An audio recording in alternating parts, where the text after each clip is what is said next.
Hey everyone, what's up and welcome back. If you're new here, I'm Liz, your host here at Crimes Untold, and I'm wrapping up 2024 with actually a two-part video because there's a lot that's happened this year. So we're going to talk about a true crime recap for the entirety of the year. The big cases that have popped up, we got the Montgomery case, Rex Hewerman, Brian Kohberger, um, let's see, P. Diddy. I'm not really going to talk about him, but we'll talk about it just a little bit. Luigi Mangione. Then we have Madison High School shooting. Then we have the Appalachia High School shooting, the Oxford High School shooting, the aftermath of that. Matthew Perry death. Let's see. Liam Payne's death. Just briefly touch on that too. Yeah, there's a whole lot. Oh, and we just passed the anniversary of JonBenet Ramsey's death too. So, with that being said, let's get into this true crime cases. Cases, all of the above, yes. All right, so first things first, apologies for how long this might be. So I hope you have a snack or drink, you buckle on in. Also, I have my glasses on, not my contacts. So you're going to see a glare of the screen in my glasses, because I have all my notes on my computer. Anywho, that's besides the point. I do want to preface this too. Everything that I state in this video is my opinion. I am looking at these cases as a outsider looking in. Those that are guilty have been proven guilty by a court of law. Those that haven't been proved guilty as of yet are still technically innocent until proven guilty. That is the rules of the court. But just wanted to relay that information as I talk about these things and, I might express my feelings. So the first case we're going to discuss is one from New Hampshire. So the first one is about Harmony Montgomery and the murder of Harmony Montgomery by the hands of her father, Adam Montgomery. So Harmony Renee Montgomery was born back on June 7th of 2014 to Adam Montgomery and Crystal Sorey. The tragic case of Harmony has been something out of curiosity and disturbance since her mother reported her missing back in 2019. The basics of this case is that Crystal Sorey lost custody of her in 2018 in the state of Massachusetts. Adam Montgomery was awarded custody of Harmony due to Miss Sorey losing custody in the state of New Hampshire. The end of Harmony's life started when her father was awarded custody. After Adam retained custody of Harmony, this is when she began living with her father, her stepmother Kayla, and her two brothers. There was a point in time when the Montgomerys also went to Florida to visit a family member, and this family member then noticed that Harmony was off and seemed to have a black eye and potentially had bruises on her body. Adam then would say he bashed her around to this family member. Like any concerned family member would, they then would contact DCYF. But if you know anything about DCYF, you know that literally nothing happened. Hence why there needs to be a reform of DCYF and any child and family services agency across the entire United States. There needs to be a reform. If you know, you know. So fast forward to later in 2019, the Montgomerys were then living in a shelter because they were evicted from where they were living. They were homeless. This is when the beatings and abuse became worse or had worsened. Due to this abuse, Harmony then started experiencing incontinence, which made Adam furious. Incontinence is wetting herself. This would further upset Adam, and because of this, he then would beat her to death. It is said that he actually beat her to death while her brothers were in the car, and so was her stepmother Kayla. This was after they got breakfast at Burger King one day. I will say too, if it wasn't for Crystal Sorey, then we wouldn't have the outcome we have now in the case of Harmony Montgomery. She became extremely concerned when Adam didn't have Harmony when she was supposed to have a visit with her for Thanksgiving. Miss Sorey then would ask Adam via Facebook Messenger about Harmony, but she was eventually blocked by him. This is what prompted her to file a missing persons report because she hadn't seen Harmony for, I think it was about a year. She hadn't seen Harmony. When the police came in contact with Adam, this is when he lied to them, straight up lied to Manchester PD and told them that Crystal had Harmony, and because of this, Harmony was living with her and he didn't have her. This was a giant lie. Crystal didn't have Harmony. Adam had Harmony and disposed of her. The official launch of any investigation into Harmony's disappearance started in December of 2021. Michael Montgomery, which is Adam's brother, was interviewed by the police, and he said that he actually saw Adam hit Harmony. He witnessed this abuse. He witnessed just a tiny little window of this abuse, and if he had said something, this all would have been prevented. Or if DCYF actually did their job, all of this would have been prevented. It wouldn't take long for the police to determine that Harmony had in fact been murdered after nobody had seen her. For a prolonged period of time, she should have been in school and wasn't in school. In August of 2022, John Formella, the Attorney General for New Hampshire, and the Police Chief of Manchester PD, Alan Aldenberg, would publicly state that they believed that Harmony was indeed deceased and that Adam was the one responsible for the crime. The murder trial for Adam Montgomery lasted approximately 3 months in total, like start to finish, but the actual trial itself was not very long. It was only 14 days long. So he waited for his sentencing in February, had to wait until May. Adam Montgomery was found guilty of second-degree murder and falsifying physical evidence in February of 2024. Like I mentioned, his trial was only 14 days long. He was then sentenced to 45 years to life in prison in May of 2024.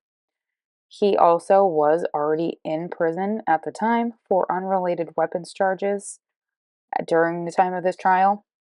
We still do not know where her remains were or are following this trial too. I do also want you to know that he was not present at his sentencing and hasn't spoken about what he did to Harmony publicly in any way, shape, or form. Oh, this next one is a doozy. We're going to be talking about Rex Huberman. So, talking about him because of his 7th murder charge.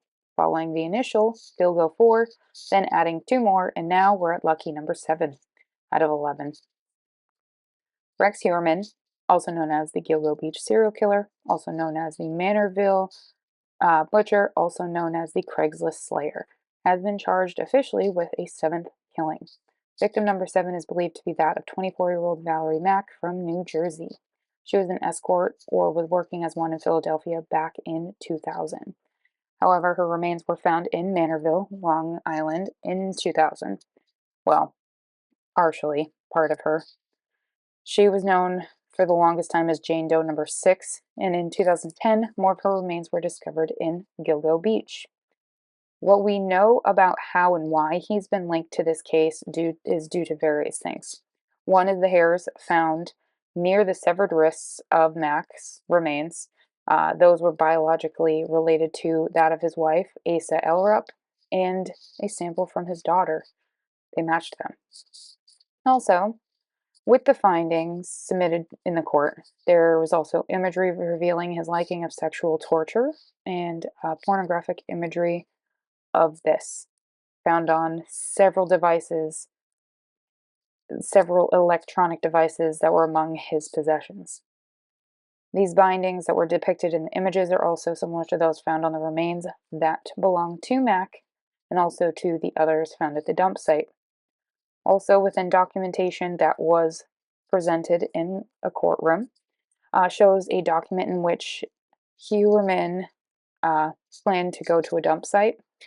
This dump site is in Manorville on Mill Road, and Mack's remains were found near Mill Road in Manorville.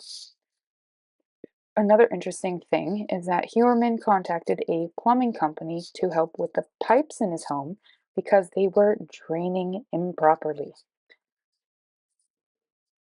Intriguing, I may say. Does this mean he killed them when he was at home with them? I would assume so based on what the documentation is pointed towards that has been put forth during court sessions so far. Also, the vehicle in which is discussed is a first-generation Chevy Avalanche, which was discovered at a property he owned in South Carolina.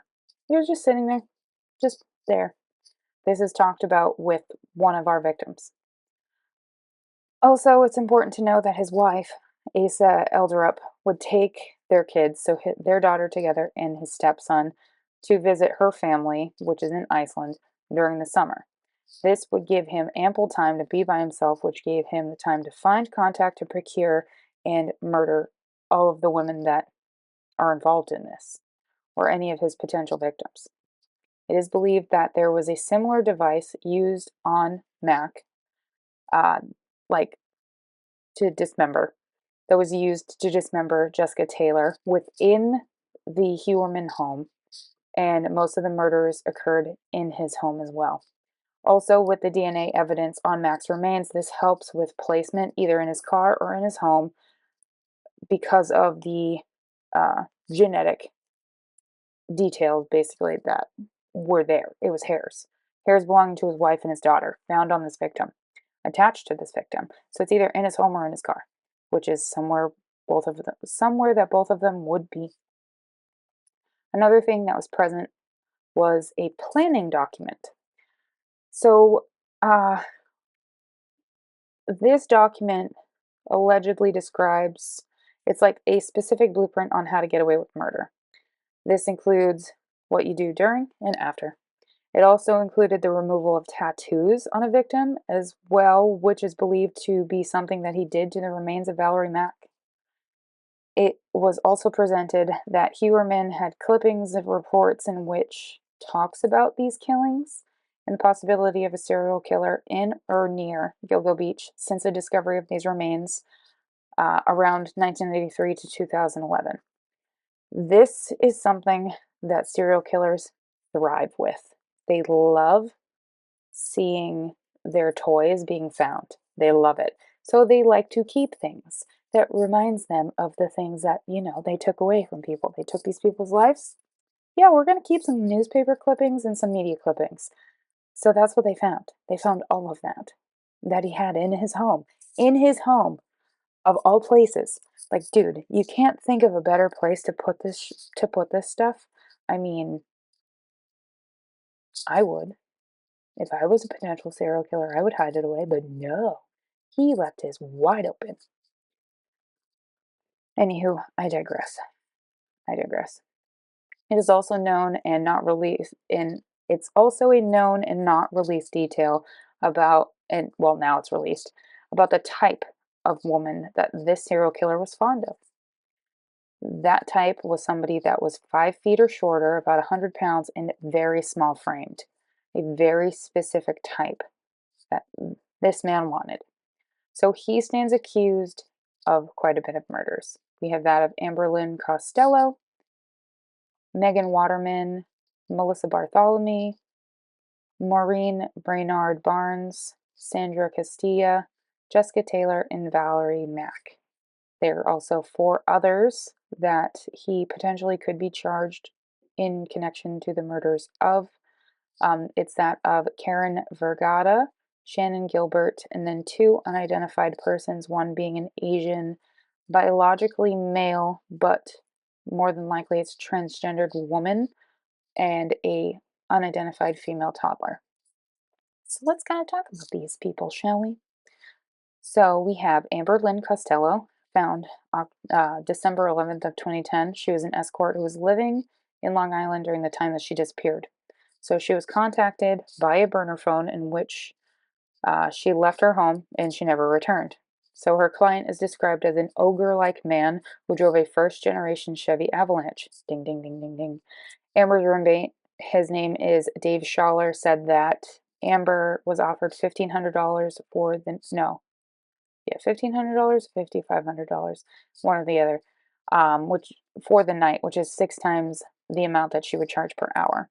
So he would also go on to tell the police that this person that contacted her would continue to call her until she agreed. And this person was able to convince her to leave her home without her purse and her cell phone, which is something she never did. Amber left their home that night, walked down the street to meet her client, and she was never seen again. Megan Waterman was also found on December 11th of 2010. She is from Scarborough, Maine. She was working as an escort. On June 5th of 2010, she was contacted by a burner phone that coincidentally was just activated within 24 hours prior to contacting her. Waterman was seen on security footage at a Holiday Inn Express in Hauppauge, Hauppauge, New York. And it was proved this is on Long Island, so we'll just say Long Island. So she was at a Holiday Inn Express on Long Island, and it was proven as well that she was contacted again by the same burner phone on June 6th, 2010 at 1:31 a.m. So the footage that we have of her is from June 4th to June 6th. After that, she disappeared. Melissa Bartholomew was also found in December of 2010. She was the first one found out of the 4 that were discovered in that area. Her remains were found wrapped in burlap that was disintegrating, and she was skeletal. She was 24 years old when she went missing, almost 2 years to the day that Maureen Brainard Barnes went missing. Melissa had recently moved to New York City from Buffalo, which is quite a drive. It's like a 4-hour drive because Buffalo is quite a bit northwest. Yes, long drive. So she moved from Buffalo to work as a hairdresser in New York City, but she also started working as an escort as well. You know, we got to make ends meet somehow, and being a hairdresser in New York City is not going to pay as much as being an escort, so I understand that. So following her disappearance, a man would call her 15-year-old sister. These calls would continue the weeks after the initial call that happened at 12:40 p.m. on July 17th of 2009. This man would state that he killed Melissa during these phone calls. This was reported. Don't you worry. Maureen Brainard Barnes was found in December of 2010, and she was last seen in July of 2007. She went missing from Norwich, Connecticut. Her burner-phone was last used between July 6th and July 9th. And July 8th is the last phone call she had with her sister, Missy Can. Missy Can actually talked about this phone call publicly. She was interviewed about it. And in this phone call, Maureen stated that she was in Manhattan at Penn Station that night. She also said that she was going to take the train at midnight that night, but she was never seen or heard from again after that. Sandra Castilla was murdered in 1993. Originally, this was not tied to the Gilgo Beach slayings, but DNA evidence tied Heuermann to the scene in which the remains of her and Jessica Taylor were found. So Jessica Taylor went missing in 2003, and her remains were found in 2011. Originally was not fully tied to Rex Heuermann, but due to DNA evidence, he has now been tied to her murder as well. And then we have Jane Doe number 6, which is Valerie Mack, which is the newest charge against him. So Valerie Mack, who also went by Melissa Taylor, I would assume that's her escort name, her remains were found in 2011, but she went missing in 2000.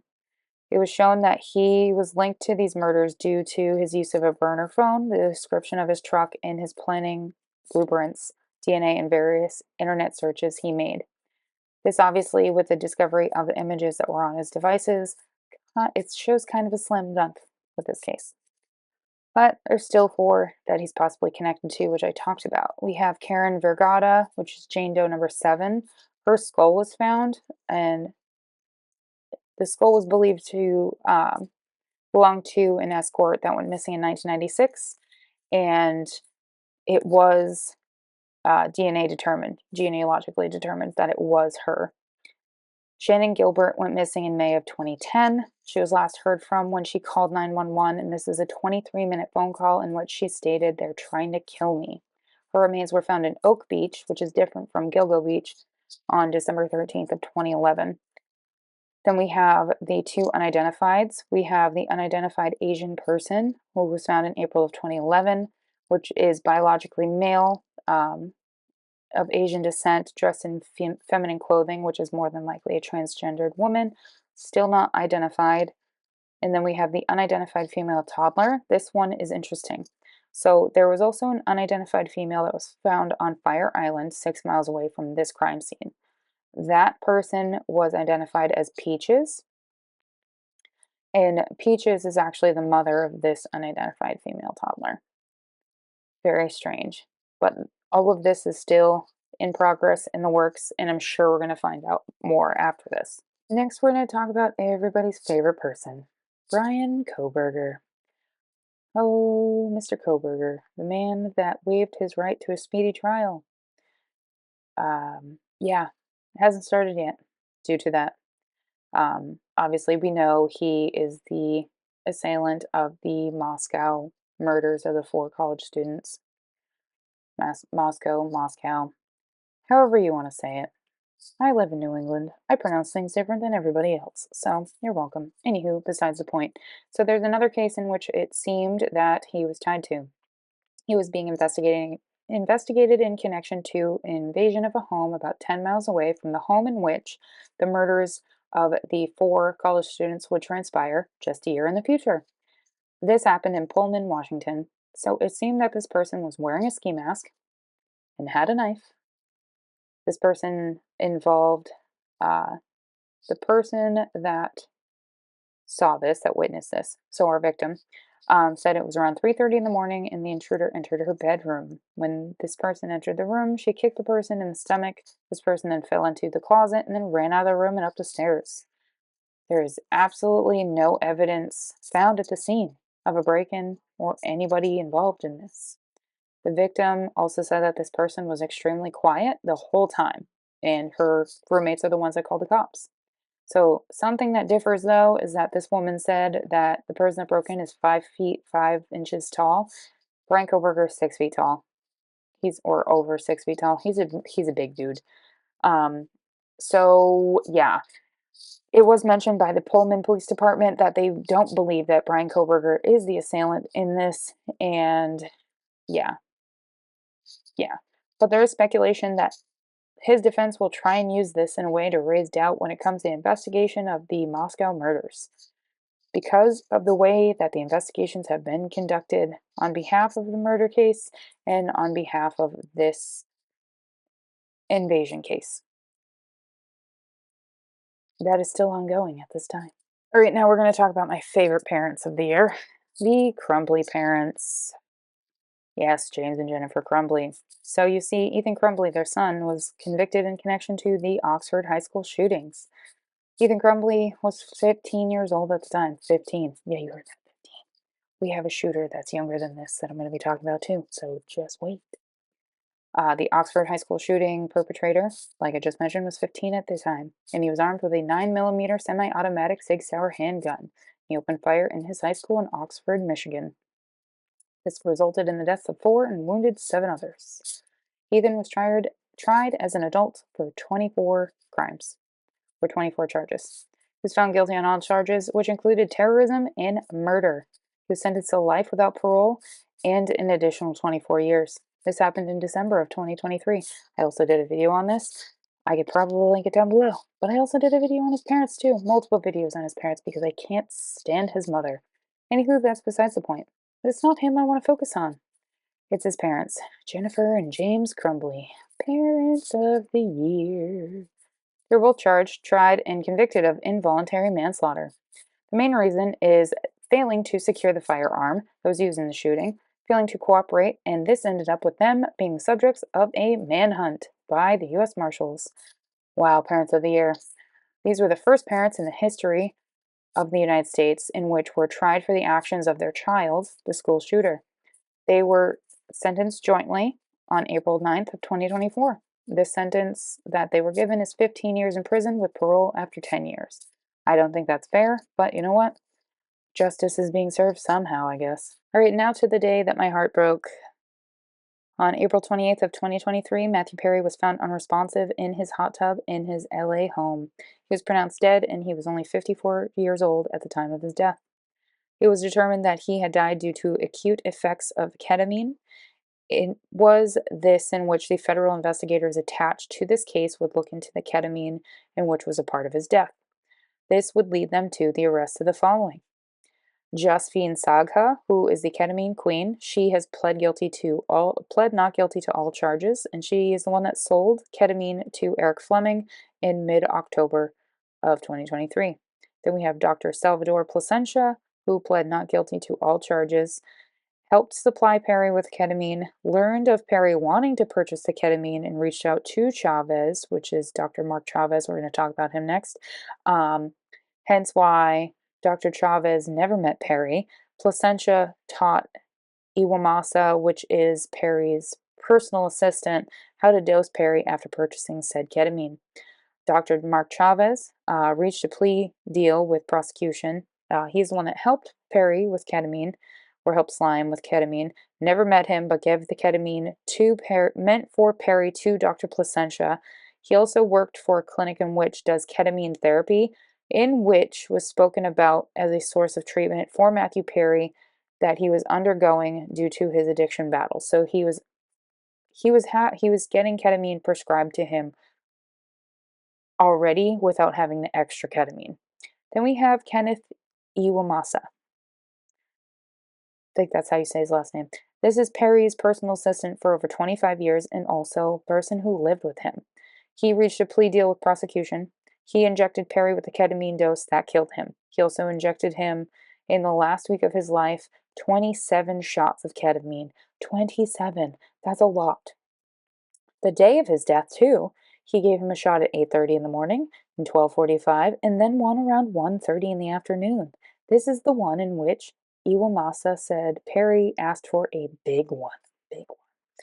He then left, and when he came back, he found Perry face down in the hot tub.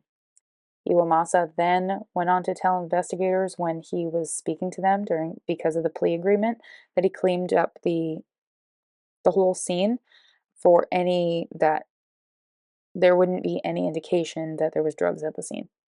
He was trying to cover his own tail. Then we have Eric Fleming. Eric Fleming, reached a plea deal with prosecution. He obtained the ketamine that killed Perry. This came from the ketamine queen. He is an acquaintance of Perry through a friend, which I think the friend is actually the personal assistant, but that's besides the point, and said he was in communication with Perry about purchasing liquid ketamine. Because there was no further communication with Perry, he then reached out to reached out to Iwamasa. Iwamasa then was talking to Fleming in regards to the transactions of liquid ketamine. There was a first transaction of $5,500 worth of 25 vials delivered to Perry's home on October 14th, and then there was 2 more transactions of the same size. So we have 50 more vials, so that's $11,000 worth of liquid ketamine that was completed in the following days after this. That's a lot of ketamine. All of these developments have been updated as of this month with this case, and the 2 active cases are still pending at this time. That's why this still is a thing right now. You guys ready for another school shooting? Because there's 2 more we're going to talk about. This one and then the other one.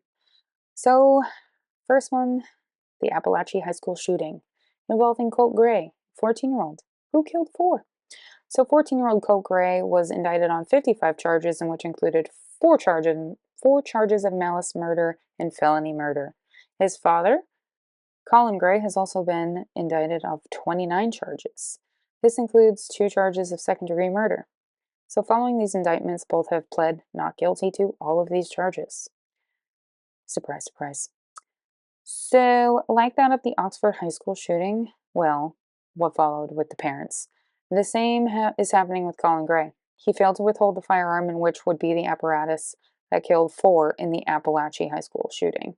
So back on September 4th of 2024, from 10:20 to 10:26 is believed it started at 10:20, but the alarm started going off at 10:20, the silent alarm, so I would assume it actually started at 10:19 a.m. This is when 14-year-old Colt Gray took his M400 Sig Sauer semi-automatic rifle and opened fire on the door of his algebra classroom.